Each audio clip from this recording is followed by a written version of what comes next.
So what is inclusive leadership now? Inclusive leadership is the practice of leadership that carefully maximizes all the contribution of every single person involved in the community or in an organization. And it starts from the bottom up and from up to bottom. Every single person, because every single person that works in the organization has a role. It's part of like teeth of a machine that if one is broken, it will not function properly. Inclusive leadership is the ability to attract, engage, and influence people from different backgrounds, like all genders or ages or different cultures or abilities and all lifestyles. Inclusion. Inclusive leaders value human differences rather than reject it. And they understand the underlying inclusion and why it's so important.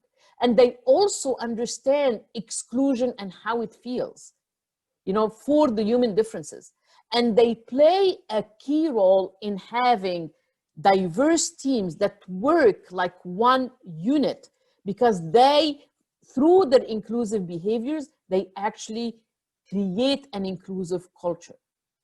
We need to go for inclusive leadership for two reasons. Because right now, the homogeneous leadership that we have, where we pick people that kind, even subconsciously, what we call the in-groups, people that look like us, that think like us, that believe in things like us, that went to the same school, that were born in the same country, that were born on the same street, because it's comfortable. Because once we get out of our comfort zone, our brain sends an alarm that there is a danger that is there. And again, the function of the brain is always to protect us from a danger that is real or perceived.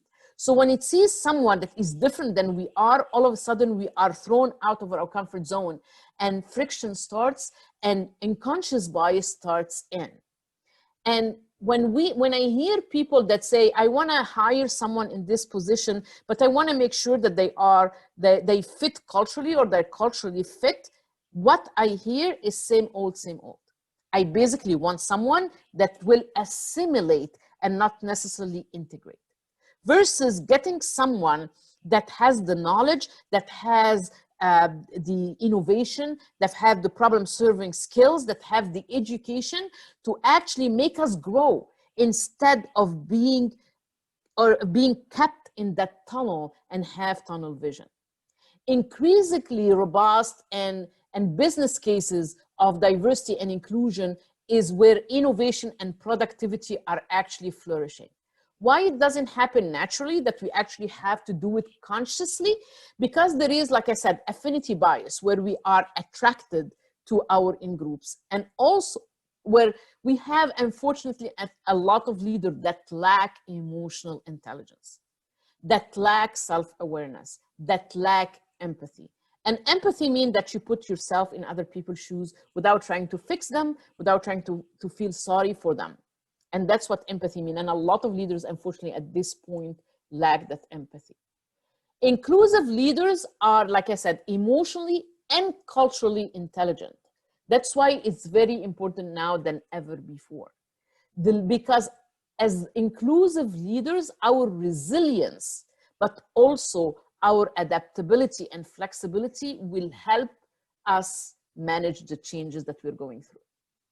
And because of geopolitical and organizational demands that we are going through right now, it will test how we respond to differences. Obviously, it's becoming really unraveled these days. We can't afford anymore to waste diverse talent. We can't, because we need every single talent to move forward and to get a head start, putting in consideration that sometimes we will need to apply equity, not necessarily equality. Equality means that we are dividing all the resources equally.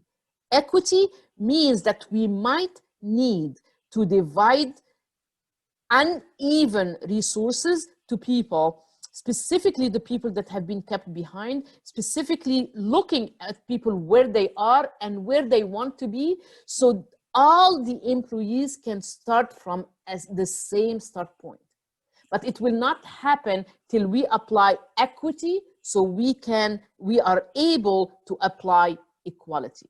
Diversity strategy implementation actually will determine the success of leading an organization. So why inclusive leaders matter?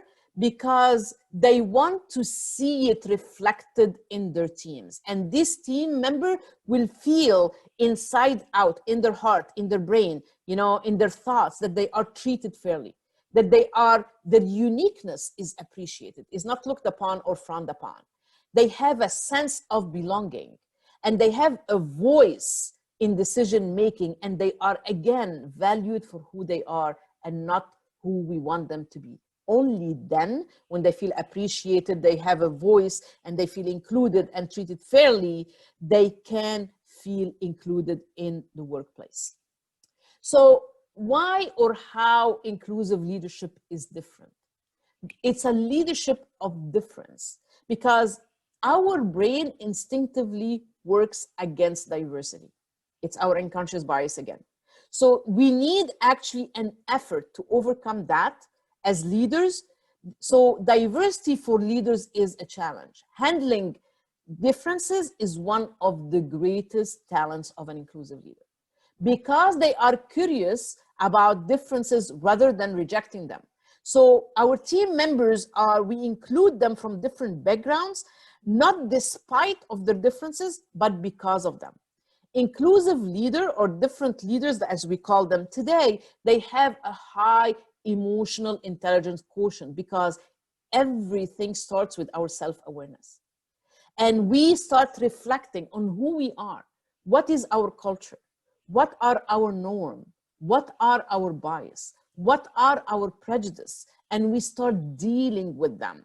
We become vulnerable so we can learn more, and we can accept people that are different. And it includes coaching and actually collaborative styles with everybody that is different to grow. So what does that mean? It means that we have, as inclusive leader, have self-awareness of the preferences that we make and even our bias. That we have to have a curiosity mindset. Curiosity is great. Empathy and active listening, where we are not only hearing or listening, but we're actually actively listening. We need to learn what are the right questions to get right answers and the right feedback. And most importantly, as inclusive leader, we need to meet people where they are so we can bring them to where we are. Our messages needs to be communicated in a very clear way, using inclusive, sensitive, meaningful language.